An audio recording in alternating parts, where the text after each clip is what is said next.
Hello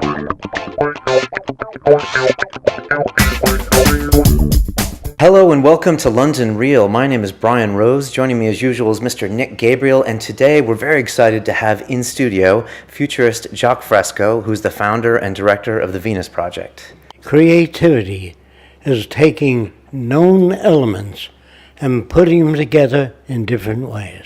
There are no good or bad people. People are shaped by culture or subcultures that they're part of. I spoke at Princeton at the sociology department, and I wanted everybody to come, so I titled the lecture, Man Can't Think or Reason. That made everybody angry, and they all wanted to come. So they came to the auditorium. They say, people invented language to communicate. That's strictly BS, bad science. Well, when I was a kid, I met Einstein. And I said, do you believe in God? He said, which one? Then I said, well, do you believe in truth? He said, what do you mean by truth? That certain things are so. He says, like what? He pinned me down. He wouldn't let me get away with language. So does that mean for the Venus Project, you didn't invent anything? That's right. What about all your designs and a lot of your revolutionary ideas with the Venus Project? Well, they come about through a special process. What is a creative person? Today they say this man is good, this man is artistic, this man is gifted. All bullshit, all lies, have nothing to do with the real world. There's no such thing as a gifted person. A person that's very creative has been exposed to a great deal of situations. There are leaders at the Venus Project? Are there any leaders? No. No. And in the future cities? There are people that are studying various aspects of it, and they come up with the most efficient way to design a city. Is there an ideal world that the Venus Project sees one day? There's a better world, never ideal. Okay. You can never design the best city. You can design the best city you know how to design at this time. But 10 years from now, there'd be newer cities. Kids would generate their own cities in the future. Was there a pivotal incident which caused you to feel that way? Yes, my grandfather. Okay. He said to me, people came from all over the world to America, and they brought the printing press, language, different religions.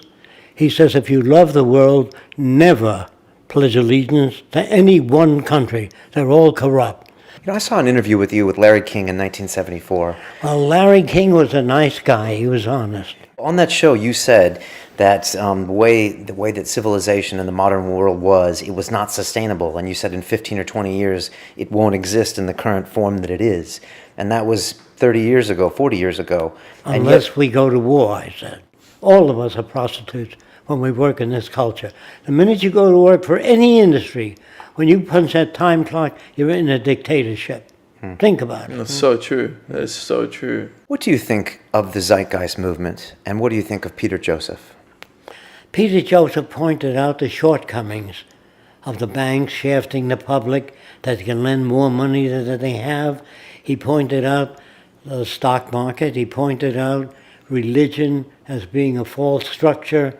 But your work was featured in two of the Zeitgeist movies. That's correct, right?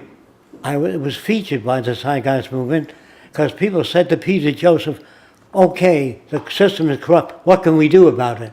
He said he didn't know. So Roxanne sent him the book called The Best That Money Can't Buy. You have to do away with the money system also. Now, he got that book and he flew out right away, and he spent many hours with me. And he says, I got the idea now. I'm going to run it my way. I said, you can't do that. I've spent 75 years on working on this. You have to study more. He said, no, I got the idea. I can make a movie or anything else. I said, you're going to have to go on your own.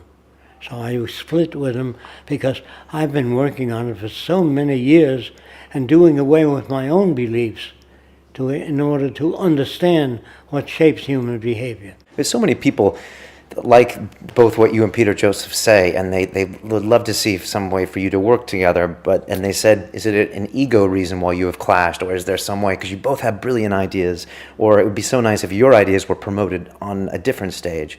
Is that something you would ever I can't let anybody go off in their own direction. To summarize, you want to keep your ideas, your own, the Venus Project and Jacque Fresco's ideas, no. and you want to not have... True. Oh, that's not true. Okay, so Peter Joseph needs... More exposure. Okay, he needs more exposure. Yeah, I told him, come on down, I'll work with you on that. He said, no, I got the idea. Okay, so he still has an open invitation from you to come down. Oh, he always... Okay, well, that's good, because a lot of people from the Zeitgeist movement want to see you two work together more. Well, he made a great presentation in the opening. It was one of the most successful internet presentations. And he said, Jacque, why did you leave it? Why didn't you work with him? Because he said he will use the Zeitgeist movement as the activist arm of the Venus Project, but he never consulted me. Are we any closer to a resource-based economy now than, say, 30 years ago? Not really. Okay. Do you think it can exist? Do you think the transition can be made from capitalism to resource-based economy, or is that going to be done in a violent way? I don't know. We may kill each other. I never see it. Jacque, you're 96 years old. Yes. You've done so much work in your life.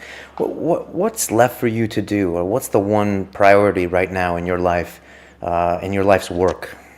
To train other people in this way of thinking and teach them how to approach people that have a different way of thinking. Is there anything you have been completely wrong about when it comes to your ideas on futurism? In the old days, yes.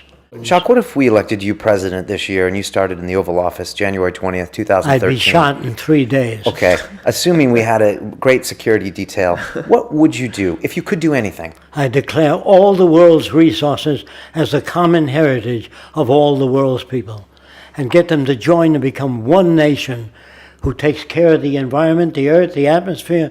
Welcome to London.